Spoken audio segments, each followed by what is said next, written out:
boa noite a todos, a paz e graça do Senhor Jesus. Amém, queridos? Uma alegria muito grande poder estar aqui, retornar a casa, né? E ver novos irmãos, né? Novos rostinhos, e é sempre muito bom saber que a igreja tem cumprido a sua missão. Hoje pela manhã, conversando com uma das irmãs da minha esposa, né? Ela tem uma irmã por parte de pai, e ela me mandou uma foto do reverendo Moisés com a esposa, né, que ela viu no Facebook, e ela falou assim, muito interessante, né? Eu trabalhei na casa dele, né, quando era bem novinha, né? Falou que a filha ainda era bem novinha, e o pai da minha esposa, ele casou nessa igreja e dava estudo nessa igreja aqui de escatologia. E aí você é engraçado, você, né, da igreja de Marechal depois, e a boa parte da sua vida está relacionada a Marechal. Isso é algo assim muito emocionante. Aí quando eu entro aqui, eu fico igual o reverendo Miquel, né? Sempre traz aquela saudade, senão tá de chorar. Mas, irmãos, agradeço as palavras carinhosas do presbítero, do diácono Gil, já quase promovi a presbítero do diácono Gil, né? E eu quero convidá-los a abrir a Bíblia. Em Lucas vai ser o nosso texto base. Eu vou fugir um pouquinho daquele protocolo, daquele sermão, né? Vou falar um pouquinho sobre o tema, que é só a graça, né? Falar um pouquinho da parte histórica, e depois, no final, fazer uma aplicação com base nesse texto que eu escolhi para a gente refletir. Lucas 18, verso 9 a 17.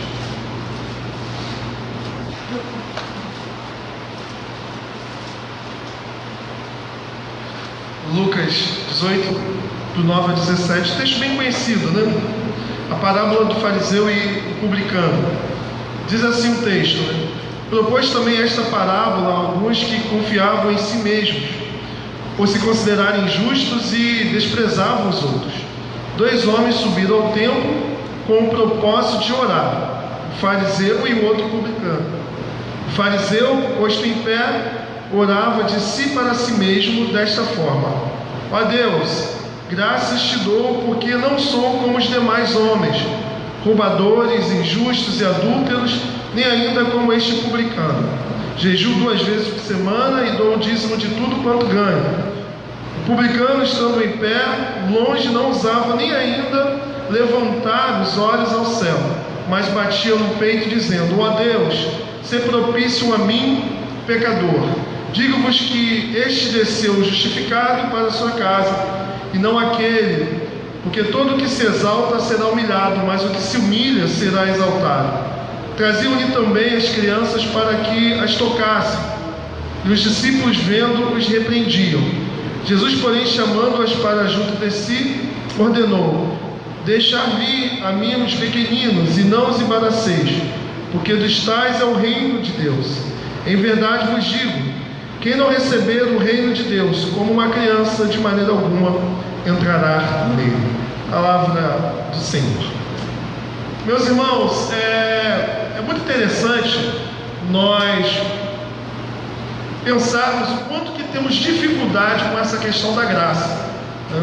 Se alguém chegar para você e te der um presente, se não for teu aniversário, se não for Natal, alguma data comemorativa, você fica logo desconfiado. Não, por que está me dando esse presente, né?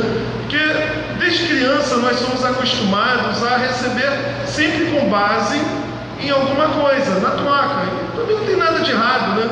Eu fui criado assim, olha, se passar de ano você ganha tal presente. A meritocracia faz parte da vida, né? Faz parte do progresso. Mas quando nós trazemos essa realidade, levamos essa realidade da meritocracia para o campo da fé, nós temos muita dificuldade de entender de uma salvação pela graça, de uma salvação em que não nos custa nada. Eu costumo dizer que o mundo está dividido apenas em 2 religiões: a religião dos que confiam em si mesmo e a religião daqueles que confiam na graça divina. Todas as religiões, o que elas ensinam? Que o homem por si mesmo consegue alcançar a salvação. Seja um caminho de reencarnação, seja um caminho de caridade, seja um caminho de jejum, de oração. As pessoas sempre acreditam que é possível ser salvo porque elas fizeram alguma coisa, elas participaram de alguma maneira no processo da salvação. Só que essa discussão sobre graça divina, e que eu acho que é muito pertinente falarmos, principalmente no contexto que nós vivemos de igreja evangélica brasileira, essa questão ela não começou, na igreja evangélica, mas ela vem, a discussão sobre a questão da graça, desde os primórdios do cristianismo. E aqui eu quero abrir um parênteses bem grande para poder explicar um pouquinho a questão da controvérsia entre a graça divina e o livre-arbítrio que houve na história, e depois a gente volta para o texto. No século V da era cristã, no ano de 400 e pouco, houve uma discussão entre dois pensadores da igreja sobre a questão das boas obras. Um deles se chama Pelágio. Quem já ouviu falar de Pelágio? Levanta a mão. Pelágio. Nunca? Só o presbítero? Pelágio foi um monge da igreja católica, ainda não havia igreja evangélica. Ele foi um monge britânico que ensinava que a salvação ela era alcançada pelas boas obras. E houve um outro monge que decidiu refutar Pelágio, e o nome dele é Agostinho. Acho que Agostinho todo mundo conhece, conhecido mais como Santo Agostinho, A mãe dele também tem o nome de um colégio. Quem conhece?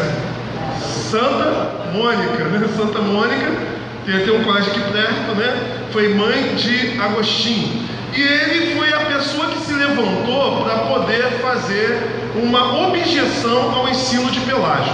Agostinho, ele tinha uma seguinte frase: concede o que tu ordenaste e ordena o que tu desejas. Falando acerca de Deus, Olha, Senhor, concede o que o Senhor ordena e ordena o que o Senhor deseja. E Pelágio, ele não gostava muito dessa expressão, porque Pelágio tinha uma visão diferente de Agostinho com relação à nossa capacidade de fazer aquilo que Deus ordena. Porque quando Agostinho fala assim, olha, concede o que tu ordenaste, ou seja, nos dê a graça de fazer aquilo que precisamos fazer, Pelágio dizia o seguinte: olha, a gente não precisa de graça para fazer, porque se Deus está mandando a gente fazer, é porque somos capazes de, assim então, cumprir os mandamentos de Deus. Só para a gente não se estender muito aqui, deixa eu só levantar alguns pontos para que os irmãos entendam o pensamento desse monge chamado Pelágio. Pelágio ensinava que tudo que Deus criou é bom. Tudo bem? Alguém discorda? Não, Tudo que Deus criou é bom. E aí, olha só, como algo criado, a natureza não pode ser mudada da sua essência. Então Pelágio diz o seguinte: olha, tudo que Deus criou é bom. E se o homem é fruto da criação divina, o homem é bom. E se a essência do homem é boa, ela então não pode ser mudada.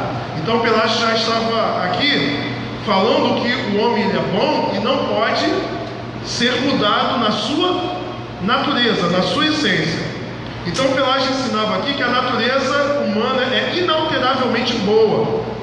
E ele também ensinava que poderia haver homens sem pecado, ou seja, a pessoa pode viver uma vida sem pecado. Concorda com isso? Sim ou não? É possível viver sem pecado? E aí Pelágio também dizia o seguinte, que Adão foi criado com livre-arbítrio, ou seja, com a capacidade de fazer escolhas. E também foi criado com santidade natural e capacidade de fazer escolhas, no sentido sem ter uma inclinação na sua vontade. Então Pelágio ensinava que quando Adão pecou, quando Adão ele cometeu o pecado, ele fez isso por livre vontade, é verdade. Só que Pelágio ensinava que a descendência de Adão, que somos nós, não foi afetada pelo pecado de Adão. Ou seja, Adão pecou e nós pecamos que queremos pecar. Não houve nenhum tipo de influência daquilo que ele fez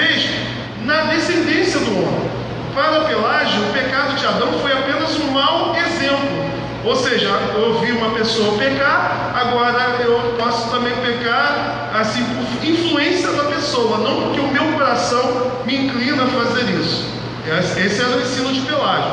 Pelágio também ensinava que a morte que o ser humano experimenta não é fruto do pecado. Diferente do ensino de Paulo, né? Paulo vai dizer o quê? Que por causa, né, do pecado entrou a morte no mundo. Pelágio também ensinava que todos os homens são criados como Adão era antes da queda, ou seja, toda criança que nasce, ela nasce da mesma maneira que Adão foi criado, ou seja, a criança nasce sem pecado, perfeita como Adão era antes da queda. Incrível que pareça, irmãos, tem muita igreja evangélica que ensina que criança não tem pecado. Inclusive, as pessoas já falam assim, cansei de ver, né? Olha, nossa igreja não batiza criança porque criança não tem pecado, né?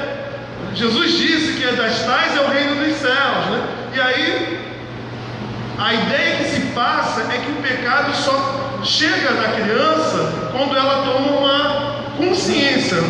O que é isso, né? Será que a criança, um certo dia, completa 7 anos de idade, o pecado vem e a acha, agora ela passa a ser pecadora? É estranho, né? Mas Pelágio ensinava que cada criança, cada ser que nasce, nasce na mesma condição que Adão foi criado. E aí, qual era o conceito da graça para Pelágio? Pelágio dizia que a graça facilita a bondade, mas ela não é necessária para alcançá-la. Ou seja, você não precisa da graça de Deus para alcançar a bondade, para fazer a bondade, mas ela te ajuda. Ou seja, você pode fazer o bem sem graça ou com graça, né? E para Pelágio, a graça ela é dada para o homem de acordo com o mérito do homem. Ou seja, o homem faz para merecer a graça. É estranho, né? Se a graça, o homem faz para merecer a graça, ele realiza boas obras em Deus. Então eu vou te dar alguma coisa que vai te ajudar a ser bom. Essa era a ideia de Pelágio. Eu fico imaginando que o Pelágio era um cara bom, né? Bem santo, né? Meritocracia total. E eu fico imaginando o seguinte, que esse homem aqui, uma coisa é certa, ele deveria ser muito santo, no sentido de deveria viver uma vida muito rigorosa para defender essa posição. E aí um monge chamado Agostinho, que se converteu já lá nos seus 40 anos de idade, depois de muita intercessão da sua mãe, chamada Mônica, né? Agostinho viveu uma vida muito complicada, e ele foi fruto de muitas orações. Há um texto que diz que uma pessoa, né, que é fruto de tantos anos de orações, não poderia ser diferente do que Agostinho foi. Foi alguém que foi muito usado por Deus, mas a mãe passou um perrengue, vamos assim dizer, orando não só pela vida de Agostinho, como também do marido que não era crente, né? Mônica sofreu muito em relação a essa questão. E aí Agostinho ele se levantou contra essa doutrina.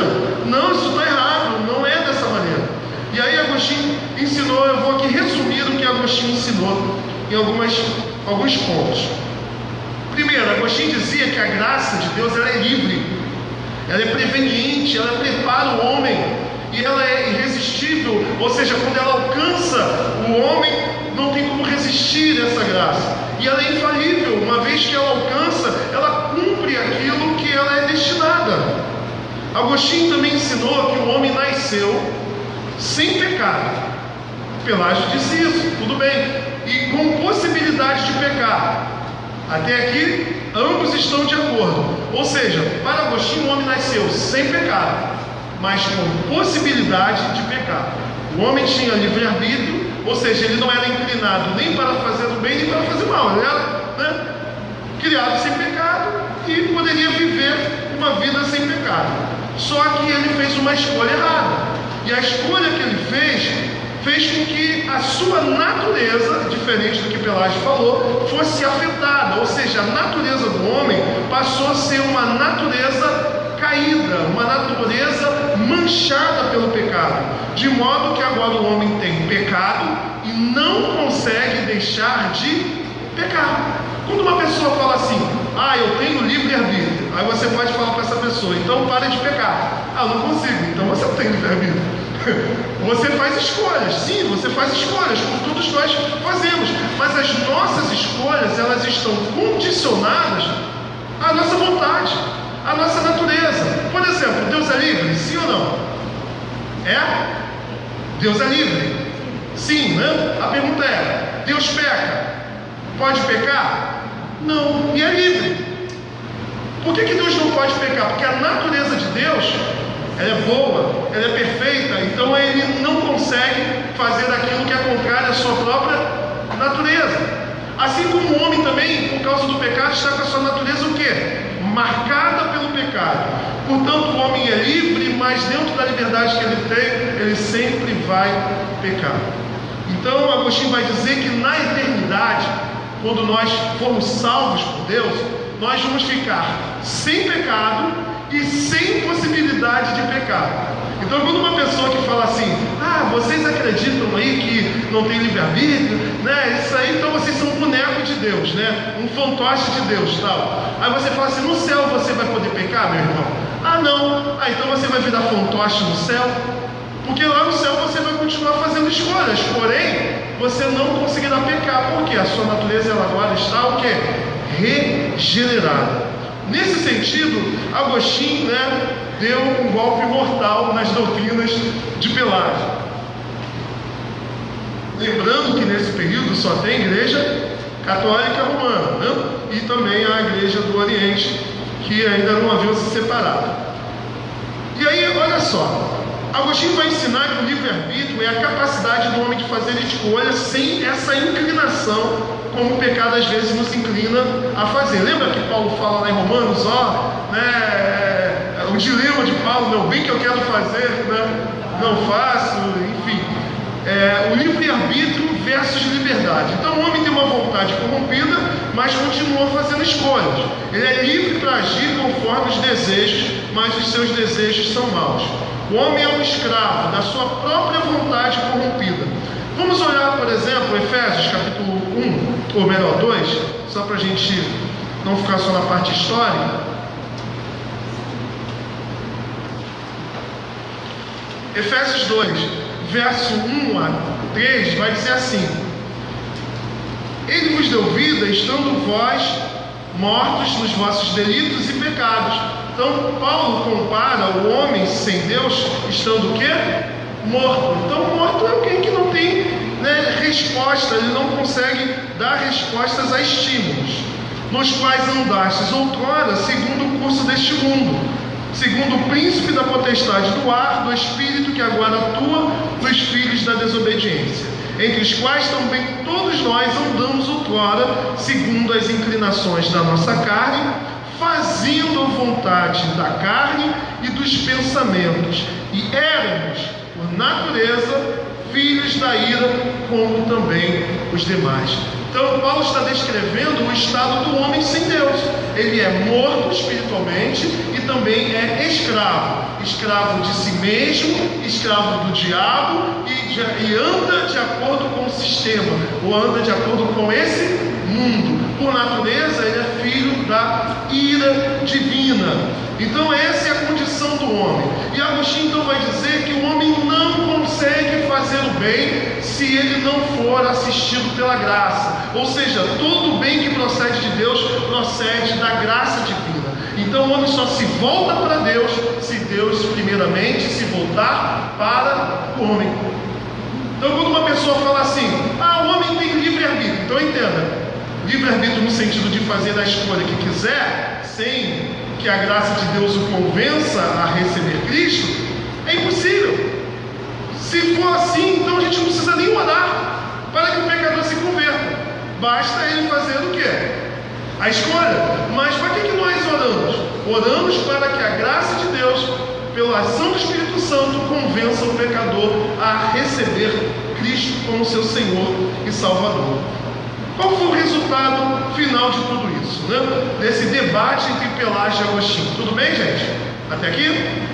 A doutrina de Pelágio ficou conhecida como pelagianismo. Então, se você ouvir alguma vez assim, ele é pelagiano, ele não está xingando não. Ele está só falando assim: olha, Ele acredita que a salvação é por meio das obras. Pelagianismo ensina isso, que a salvação é por meio das obras. E a doutrina da graça, ela foi de uma maneira muito bem exposta por Agostinho. Depois de Paulo, Agostinho foi aquele que assim então influenciou o desenvolvimento dessa doutrina. A Igreja Católica, irmãos, ela condenou Pelágio e assumiu a posição de Agostinho. Só que assumiu a posição de Agostinho não por inteiro. Ela disse o seguinte: olha, realmente o homem nasce com pecado. Realmente a criança ela já carrega a mancha do pecado. Realmente nós só podemos fazer qualquer coisa se a graça de Deus vier no nosso encontro. Mas ela não aceitou a doutrina da predestinação, de que somente aqueles que o Espírito Santo tocar e convencer é que serão salvos. Então, para a Igreja Católica, quando a Bíblia fala de predestinação, ela está dizendo o seguinte: olha, que Deus já sabia que a pessoa o aceitaria, então ele escolheu. Parecido com alguns irmãos de outras denominações evangélicas. Mas aí não é escolha divina, né? É cola divina. Deus olhou e colou, né? Não tem a ver com isso. Então, o problema é que a Igreja Católica, ao longo da história, mesmo ela ensinando graça, a graça fica um pouco estranha dentro da Igreja Católica. E vocês vão entender por quê. Bem, olha só. A Igreja Católica, ela começou a ensinar que essa graça de Deus, ela é especialmente manifestada, ministrada através dos sacramentos. Então, por exemplo, uma criança ela precisa da graça do batismo para ser regenerada. E ela também vai, ao longo da história, da vida dela, precisar da graça do sacramento da penitência, que é hoje chamado de confissão, né? Quando a pessoa vai até o padre e confessa para ser perdoada. Ela precisa se alimentar da Eucaristia para se manter viva. E se ela deixar, né, de participar da comunhão e cometer algum pecado que é considerado mortal, ela sai da graça e se ela morre nesse estado, ela vai para o inferno. Então a Igreja Católica condicionou a graça à ação da Igreja como mediadora dos processos ou dos meios de salvação. Ou seja, para o indivíduo ser salvo, ela acabou vinculando a pessoa às ações da igreja. De modo que, veja bem, para vocês entenderem, a pessoa foi batizada. Literalmente, todos os pecados que ela cometeu foram apagados dentro da visão católica. A pergunta é: e os pecados que são cometidos depois? Como é que fica? Começa um saldo negativo. Não estou brincando não, é sério mesmo. Vem como se fosse um saldo negativo. A pessoa começa a ter um saldo negativo com Deus, porque ela errou. No início da igreja, os pecados cometidos depois do batismo, algumas pessoas achavam que não tinha nem salvação. E aí a igreja começou a administrar pelo menos uma vez na vida a confissão. E depois sim começou a administrar a confissão de forma mais constante. Mas imagina só o cristão do segundo século pecou e agora? Então tinha gente que adiava o batismo até próximo da morte, como foi o caso do imperador romano Constantino. Por quê? Vai que eu vou pecar tanto aí ainda, como imperador político, né? Vai pecar bastante. Então a pessoa esperava quase chegar na hora da morte para poder, né, pedir o batismo. E aí os pecados, pode perguntar? Pode? Porque tem denominações que tem tal de renovação dos votos, daí vão lá e se batizam de novo. Será que é falta disso? Olha, eu vejo muitas igrejas evangélicas fazendo isso, mas assim, tipo, foi lá em Jerusalém, aí o Rio Jordão, aí quer tomar aquele banho bonito, se batizar, aí fala que é renovação do batismo, né? Não procede. Não, mas é que eu nunca vi assim na prática, aqui eu nunca vi. Não, você estaria se batizando de novo e a Bíblia diz um só batismo, né? A renovação de votos, tudo bem. Eu acho até interessante, né? Você fazer aquela renovação de votos é igual casamento. Você só casa uma vez, mas faz a renovação. Lá na igreja eu tenho feito renovação de votos no período da Páscoa, né? Aquelas mesmas frases, né, que a gente fala no momento de ser batizado, olha, igual o credo apostólico, né? Eu peço para os irmãos falarem, mas não ou batizar de novo, porque seria ter pecado, rebatizar. A renovação de votos, sim. Agora, a renovação dos votos acompanhado do ato do batismo se configura um novo batismo, e a Bíblia ela rejeita isso, né?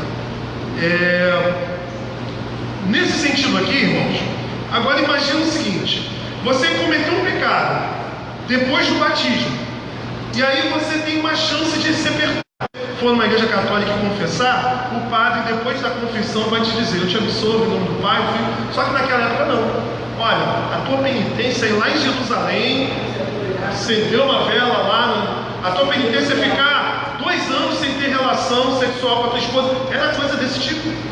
E ficava anos e anos, às vezes, sem poder participar da comunhão. Então a coisa era muito séria, era muito dura, né? Era algo forte. E muita gente às vezes morria sem ter a oportunidade de quê? De cumprir o voto, né? De receber a absolvição do pecado. E aí vai para onde? Não vai para o inferno porque ele teve intenção. O que a igreja vai criar? Purgatório. Aí o purgatório é um lugar para onde aquilo que você não conseguiu pagar aqui, você vai pagar lá. Então você paga. Olha, eu precisava, mas eu não consegui, morri sem. Então eu vou pagar lá no lugar chamado purgatório os erros que eu cometi aqui. Aí daí eles ficam fazendo missa, rezando. Aí não. Daí vai desenvolver uma outra doutrina. Qual é a doutrina? Indulgência. O que é indulgência? Agora eu quero que os irmãos prestem muita atenção nisso aqui.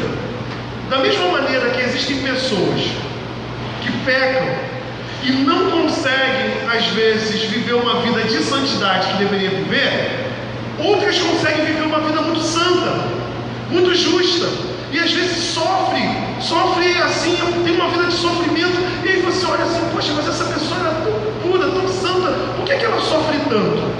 A gente às vezes até pensa assim, A igreja entende que essas pessoas que vivem uma vida de santidade muito grande, ela cria um tesouro de graça.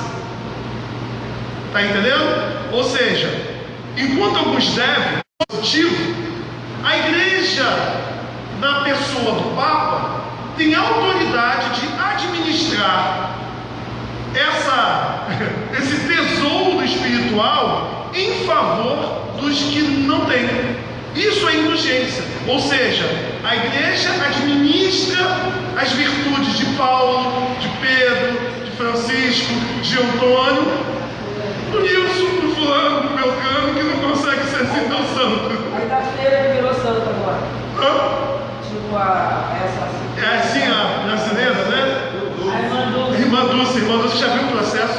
Bem, na verdade não é virar santo, eles já reconhecem. Eles vão dizer que reconhece como santo, né? Porque não é no momento que a igreja proclama.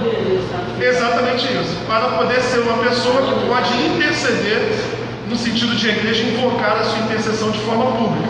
Porque dentro da igreja católica, se eu acredito que minha mãe morreu, está no céu, ela é muito boazinha, eu pessoalmente posso pedir ela, mas eu não posso levar isso para a igreja, porque a igreja precisa reconhecer. Por isso que é um processo de canonização. Essa intercessão dos santos, o que na verdade são os méritos que os santos conquistaram, que são dados, administrados em favor daqueles que não têm tanta vida assim. O problema é que isso, na mão de pessoas corrompidas, no período próximo de Lutero, virou uma fábrica de dinheiro. Olha, o que você tem que fazer como penitência? Paga, compra o documento e você vai receber o quê? A absolvição das chamadas penas temporais. Ou seja, aquilo que você deveria pagar, você não paga mais, você recebe o perdão de Deus. E aí então, para isso serve a missa de sétimo dia. Para quê? Para você oferecer a missa em expiação para a diminuição do tempo da pessoa no purgatório. Ou receber uma indulgência dizendo o seguinte: olha, você tem aí 2 anos de indulgência, e muita gente aproveitando, então eu posso pegar 2 anos à vontade que eu tenho perdão. Então, irmãos, foi por isso que a reforma ela surgiu Porque Lutero percebeu que nada disso tem fundamentação bíblica. E ao ler Romanos 1, dizendo que o justo viverá pela fé, ele percebeu que essa justiça não é do Pedro, não é de Paulo, não é de Maria. Essa justiça é a justiça de Cristo Jesus. Sendo assim, então, eu parto aqui para o texto que nós lemos, considerando bem rapidamente algumas verdades que o texto nos mostra para aprendermos sobre a graça nesse texto aqui. O texto, primeiramente, para quem chegou depois, a gente está analisando Lucas 18, tá? Lucas 18, do 1 ao 17. O texto fala de um publicano e fala de um fariseu. Quem era o publicano? Quem sabe aí? Quem era o publicano? É um cobrador de impostos. Era um judeu que cobrava impostos para dar o dinheiro para Roma. E aí você imagina como os outros olhavam para ele, né? Pô, você é judeu e está pegando de nosso dinheiro e mandando para Roma. Então o publicano era alguém não bem visto, né? E aí você tem então um fariseu que era um religioso, pertencente a uma seita judaica, uma daquelas seitas que surgiram naquele período ali do exílio babilônico, e muito rigorosa, na observância da lei. O texto mostra, que o fariseu fez uma oração daquelas que só faltou assim, de acordo com o comentarista bíblico Leon Morris. Deus, eu estou te parabenizando porque você tem um servo muito bom. Só faltou isso, Só faltou isso, porque olha a oração dele. Verso 11: o fariseu, posto de pé, orava de si para si mesmo desta forma: ó Deus, graças te dou porque não sou como os demais homens, roubadores, injustos e adúlteros, nem ainda como este publicano. Isso aí, jejum 2 vezes por semana. E nada disso aqui é mentira, não. Era bem possível que ele estava falando uma verdade mesmo. O fariseu, por exemplo, ele jejuava 2 vezes por semana. A lei não exigia isso. Tinha só o jejum anual, naquele período ali da festa da expiação, mas eles jejuavam segunda e quinta-feira por conta própria. Até porque achavam que isso dava para ele um maior crédito. Tinha um pregador, o cara que ele deve gostar, lembra? O pregador de Camboriú, que olhava assim: olha, Senhor, se eu tenho crédito contigo, ele olhava assim, se eu tenho crédito contigo, coloca um anjo a 5 quilômetros, não sei da onde, enfim, se eu tenho crédito contigo, é muita presunção, se eu tenho crédito contigo. E ele sempre fazia essa oração, esse pregador. Ele então está dizendo o seguinte, que ele jejuava, e não apenas jejuava, ele dava o dízimo de tudo. Ou seja, ele dava dízimo além do que a lei exigia. Ele dava dízimo até das ervas do jardim, ou seja, tudo que ele pegava nas mãos, ele dava o dízimo, mais do que era necessário. Então ele era alguém que realmente fazia tudo isso, porém o texto nos mostra que ele se vangloriava. Vocês já perceberam que esse texto aqui, ele se completa com o verso 15, que vai falar das crianças, e ele também se completa com o texto que vem depois. O que vem depois? O jovem rico. Tudo isso aqui é uma única lição. O jovem rico, as crianças e o fariseu traz o mesmo ensino. Nós vamos observar aqui. O fariseu, ele confia em si mesmo. Ou seja, a primeira lição que nós vamos ter aqui acerca desse texto, meditando sobre a graça de Deus, é que a nossa justiça não nos justifica. É o que está no verso 14. Ele falou tudo aquilo que ele faz, e ele realmente fazia isso. Então a gente precisa perguntar assim: se de repente você morre e você aparece diante do Senhor, e aí você então bate na porta do céu e aparece um anjo, o anjo fala assim: bom, o que você acha que eu deveria te deixar entrar? O que você responderia? Porque jejuo 2 vezes por semana? Porque eu dou o dízimo de tudo? Porque eu sou presidente da SAF, presidente da PH? Porque eu sou reverendo? Porque eu sou formado em teologia? O que a gente pode oferecer para Deus em troca da salvação?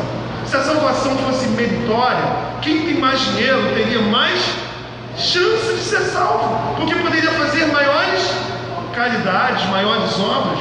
Mas a Bíblia diz que a nossa justiça é como cravo de... A Bíblia diz que nós não temos o que oferecer em troca da nossa salvação. E aí então, Calvino ele vai dizer uma coisa que eu acho muito interessante. Quanto o conhecimento de Deus faz com que a gente tenha conhecimento de nós mesmos. Ou seja, você quer se conhecer? Conheça Deus. Conheça Deus. Muitas ciências sociais, muitas áreas do conhecimento, psicologia, pode ajudar o homem a se conhecer ou conhecer a sociedade. Mas o maior diagnóstico que podemos ter de quem o homem é, está em saber quem Deus é. E aí quando você começa a olhar quem Deus é, santo, justo, infinito, quando você começa a meditar nos atributos de Deus, você vai ter aquela experiência de Isaías. Você olha para Deus, contempla a glória de Deus, e o que você faz é o que está na nossa liturgia. Você confessa que é o pobre pecador. É contemplando a glória de Deus. Não é colocando o homem lá em cima, como muitas vezes a gente tem tantas mensagens de autoajuda, mas é entender que a ajuda não está em você, mas está no alto. Elevo meus olhos para o monte, de onde me virá o socorro. Ele não vem nem dos montes, ele vem do Senhor. Ele vem do Senhor. É o homem perceber que nele não há poder algum, não há força nele, e a ter a capacidade que ele tem de fazer as coisas. A Bíblia vai dizer que toda boa dádiva, todo dom perfeito procede de quem? Do Pai. Portanto, até o ateu, quando pratica boas obras, só pratica porque ele recebeu a graça divina para assim então fazer. Então a primeira coisa que esse texto nos mostra é que a nossa justiça não nos justifica. Não é o quanto nós fazemos, mas é o que Deus faz em nós. A segunda coisa que esse texto nos mostra é que nós somos aceitos por Deus por pura graça. Esse comentarista bíblico Leomóides, ele vai dizer que o verbo aqui, na oração do publicano, é um verbo que diz o seguinte: olha, ser propiciado a mim, Senhor. É como ele estivesse dizendo assim: olha, remova a tua ira sobre mim.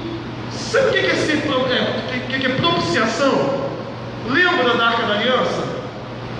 A Arca da Aliança, que tem aquela arca com os dois querubins. Na Arca da Aliança você tem uma tampa, aonde estão os querubins, não é isso? Consegue visualizar? Quando chegava no momento da festa, que é chamada festa da expiação, o sumo sacerdote, uma vez por ano, entrava no Santo dos Santos e derramava o sangue do sacrifício sobre a tampa daquela arca. A tampa ali era o propiciatório. Então, quando a Bíblia diz que Cristo é a nossa propiciação, ele está dizendo o seguinte: ó, Cristo é exatamente o que? Essa ira de Deus que é removida pelo sangue da aspersão.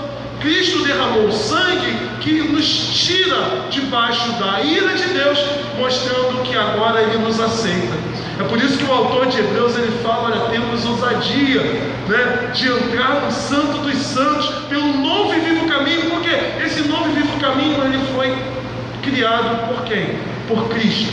A morte de Cristo, ele rasga o véu de cima e embaixo e nos dá livre acesso à presença de Deus, algo que nós não tínhamos, mas em Cristo Jesus todos nós podemos nos achegar mediante a Jesus e receber dele o que? Favor.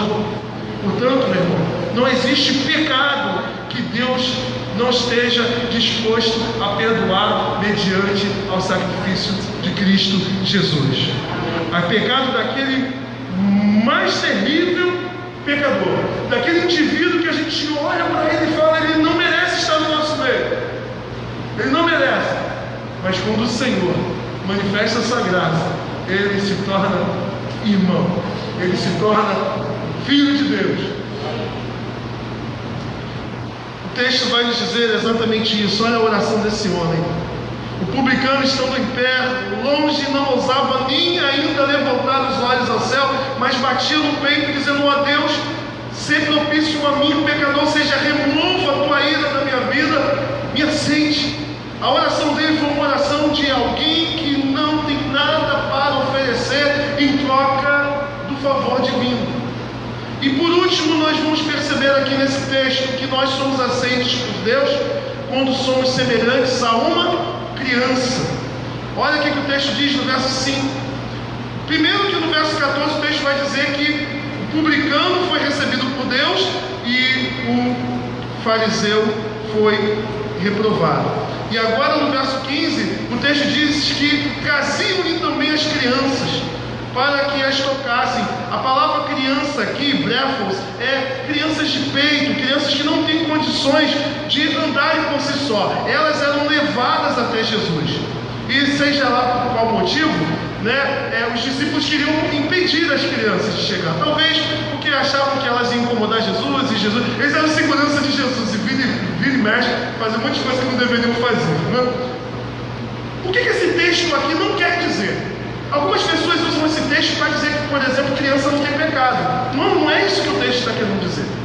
Veja bem, Salmo 51, verso 5, olha o que o Salmo 51 diz. Vamos abrir rapidinho? Salmo 51, verso 5. Olha o que o Salmo 51 diz. Davi, depois do pecado de adultério e homicídio, ele faz essa belíssima oração, depois de quebrantado, e lá no verso 5, olha o que ele diz. Pode ler, por gentileza, quem achou? Eu nasci na iniquidade, e em pecado me concebeu minha mãe. Então Davi está dizendo que nasceu já em pecado. Vamos para o capítulo 58, verso 3, o que diz aí? Desviam seus ritos desde a sua concepção, nascem e já se desencaminham, proferindo mentiras. Então o texto está dizendo que desde criancinha o homem já o quê? Pratica coisas ruins, não é verdade? O próprio Novo Testamento vai dizer que as crianças são imaturas, são briguentas. Quando vai falar da igreja de Corinto, vai falar que eles são imaturos como as crianças, vai falar que elas são imprudentes. Ou seja, a criança, ela já tem no seu coração uma natureza inclinada para as coisas ruins. Tanto é que a mãe tem que fazer o quê? Educar, tem que corrigir. Isso significa dizer que elas não são anjinhos como algumas pessoas ensinam. Teve um pastor presbiteriano que foi pregar numa igreja presbiteriana que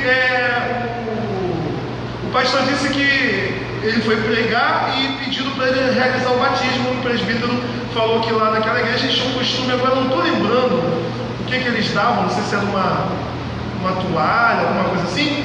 E aí falou assim: olha, isso aqui a gente dá para lembrar que a criança ela é pura, né? A gente dá alguma coisa que era branco para simbolizar a pureza da criança. Aí o pastor perguntou assim: bom, se isso aqui vai simbolizar que ela é pura, para que a gente vai batizar então? O batismo simboliza o que então? Aí, não que não podia dar o presente.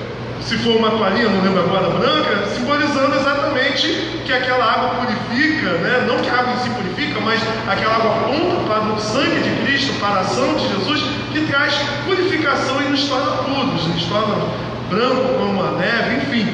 Mas o que a gente precisa entender é que o texto não está nos ensinando que a criança, ela é sem pecado. Ela já nasce com o pecado original, conforme nós já vimos. Então, o que o texto quer nos ensinar, então? Primeiro, o texto quer nos ensinar que a criança é o melhor exemplo da graça de Deus. Por quê? Porque ela não faz nada para receber aquilo que ela recebe. A criança não trabalha, mas tem comida. Ela não trabalha, mas tem roupa. Ou seja, você supre a necessidade da criança sem ela fazer algum tipo de coisa para merecer. Ou seja, não há meritocracia na relação pai, mãe e criança. O que existe é por amor, puro amor. Portanto, a criança é o maior exemplo de um favor divino, ou seja, uma graça imerecida. Nenhuma criança entra no céu porque ela é boa, ela entra no céu por causa da graça de Deus sobre a vida dela. Criança é o maior exemplo de confiança. Mesmo que o pai seja fraco, se pedir, pula que o papai segura, ela segura, ela pula. Criança é o maior exemplo de confiança. Ou seja, Jesus está dizendo: se você não for dependente como uma criança, de alguém que confia plenamente na provisão que vem do pai, você não entrará no reino dos céus. Não é porque você é boa, mas porque você é plenamente, totalmente dependente. A criança, ela é dependente, ela descansa, ela dorme, mesmo que o pai seja um barbeiro, ele dirigindo mal pra caramba, se ela tiver que dormir, ela vai dormir, porque ela confia na direção do pai.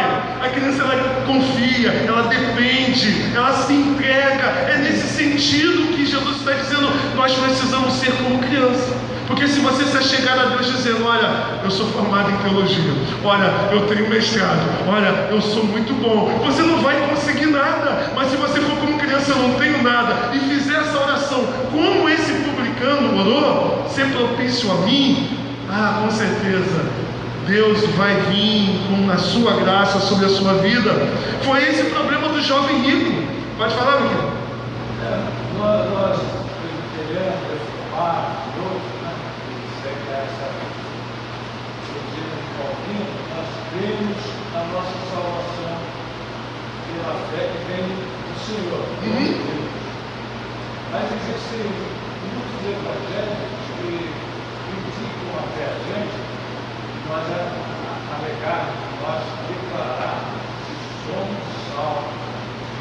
Nós vamos escolher porque nós, no dia a dia, nós constatamos que Deus está caminhando, dirigindo, corrigindo, mas tem evangélicos que não aceitam, que acham que tem que estar na comunhão, tem que estar frequentando a igreja, fazendo isso e aquilo, para conseguir essa salvação. Então isso não é uma espécie também de boas obras. Barganha é assim? Sim. Querer conquistar a salvação. Então, qual seria o nosso ponto de equilíbrio aí, né? Para a gente diferenciar isso. Então, Efésios, o caminhamento dele, um texto que eu usaria, que eu caminho optando por esse aqui, é o texto de Efésios 2, que ele vai dizer que pela graça nós somos salvos, mediante a fé. Isto não vem de vós, é dom de Deus. Isto o quê? Tanto a salvação quanto a fé. Nada vem da gente, tudo é dom de Deus. Não vem das obras. Beleza. Aí depois, lá no verso 10, ele vai dizer, porque somos feituras de Deus para andarmos nas boas obras preparadas de antemão. A palavra feitura ali, no grego, é a palavra que a gente traduz para poema, poesia. O que o texto está dizendo é que nós fomos recriados por Deus como uma poesia divina para que na nossa vida seja manifestada a graça, a beleza de Deus. O que na verdade Deus faz? Nós estávamos feios nos nossos pecados, mortos nos nossos pecados. Deus nos deu vida, Deus nos recriou. Se outrora que estávamos mortos andávamos fazendo coisas ruins, agora vivos nós praticamos obras que exaltam a Deus. Então é como se Deus fosse o artista, Cristo o pincel e nós a tela em que Deus está, através desse pincel que é Jesus, realizando uma grande obra, ou seja, uma belíssima obra para que as pessoas possam ver. Então a grande questão é, se somos salvos pela graça, essa graça nos transforma para viver a fé que nós professamos ter. Agora, se eu não vivo a fé que eu professo ter, é desconfiável que eu seja realmente alcançado por essa graça. Ou seja, eu vivo de acordo com aquilo que eu creio, né? Aquele que é nascido de Deus não vive na prática do pecado, porque nele reside a divina semente. Se ele viver pecando, é porque ele não é nascido de Deus. Essa seria a ideia. Agora, da nossa forma está igual ao fariseu. Sim, está confiando nas suas próprias obras. A pergunta que a gente pode fazer para essas pessoas é a seguinte: tá, se nós somos salvos pelas obras, e se a pessoa receber Jesus Cristo não der tempo de praticá-las? É o que acontece com o ladrão da cruz. Se eu morrer e não conseguir ser batizado, não conseguir dar dízimo, não conseguir... Pode não. É aquela parte que fala, a fé sem obras é morte. Exatamente isso.